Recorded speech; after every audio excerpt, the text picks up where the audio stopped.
So we're pleased to announce that we've now launched Sensory FX 2 for TV Pilot, which is now available through Tobii Dynavox. We're going to take a quick look at what the system actually is doing and how you can get using it. We'll be looking at activities, object interactions, dwell times, custom settings, editing features, and advanced options.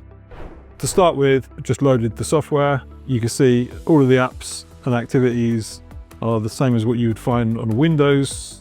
So for example, I'm now going to just quickly run sensory circles. We can see here that the eye gaze takes over, and then we're interacting with that experience. When you look at the screen, you get interaction. When you look away, you don't. So I'm just going to exit this now.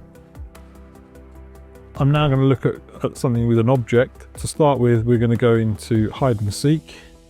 And I'm just going to run this, and you'll see that obviously the object appears, and now we have the cursor, because this activity actually means that we need to have cursor control.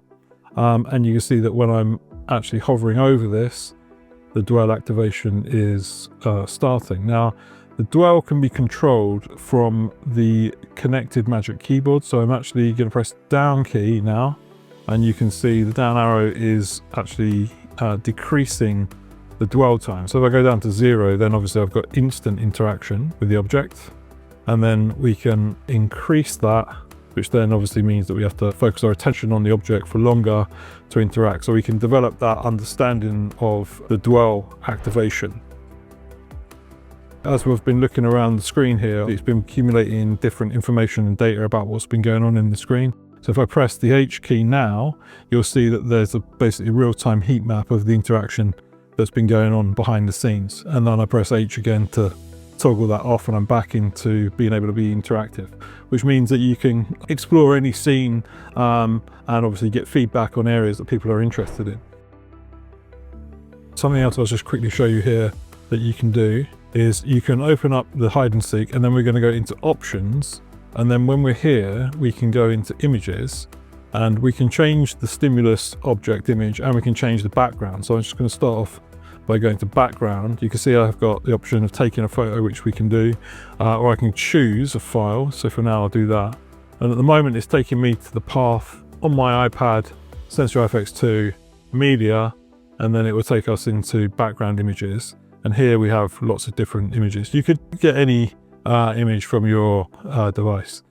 And then if we wanted to run this same activity with a different type of background, like so, we can save that, and then we can run it again, which means you can customize it. So it could be image-based backgrounds, or it could be color-based backgrounds, or it could even be video backgrounds, which is great when you're looking at whether or not people are being able to track things moving across the screen and so on. But here now we've got the object there with our new custom background.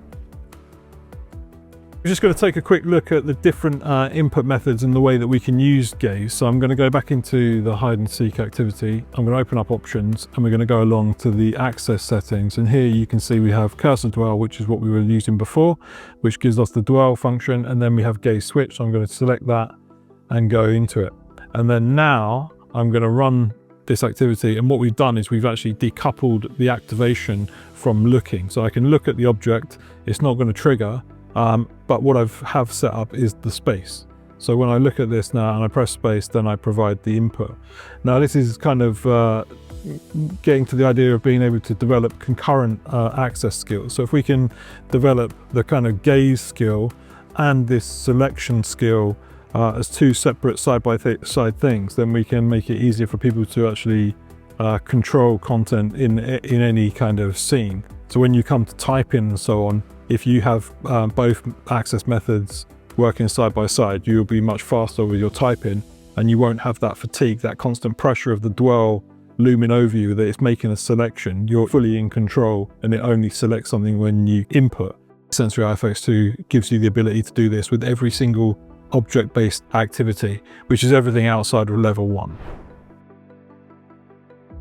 I'm going to exit that again and just show you a few other things. So obviously level 3 activities are all there, which introduces more regional interaction across the screen. Level 4, where we have more of the kind of fun-based activities. Something that's good to check out is splodge. Here you can see that we can paint around the screen using gaze, and then obviously we've got the dwell option for control.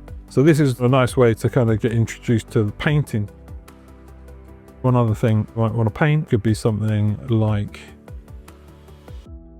Happy Father's Day. So I'll select that and then we run it.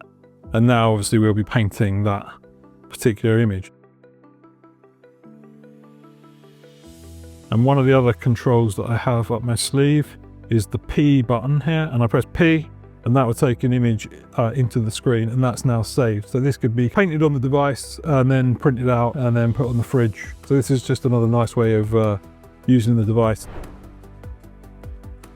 Another interesting feature that we have is the ability to record the screen. So right now, using just the R key, I can press R.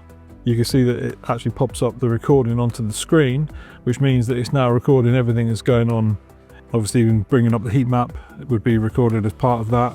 And then I can press R again to stop that recording, and now that will also be saved onto the device. So this is just a quick intro to Sensory FX 2 for TD Pilot. If you've got any questions about this, then contact your local TD rep and they'll be able to happily show you what is possible.